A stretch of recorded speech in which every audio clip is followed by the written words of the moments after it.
Hey friends, if you wish to repair or reinstall Windows Media Player on your Windows computer, then please watch this video. I will guide you through the process. Now, it's not very difficult. Here's what you have to do. It's actually very easy.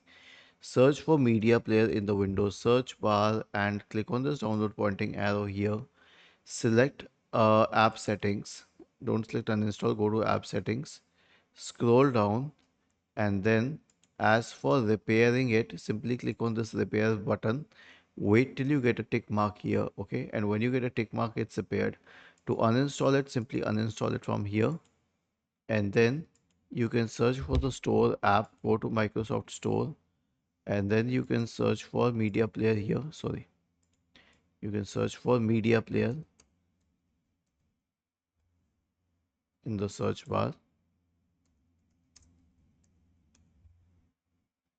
and then go to Windows Media Player, and you can install it from here.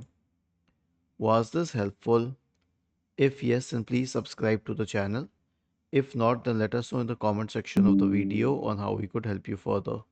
Thank you for watching this video and have a nice day.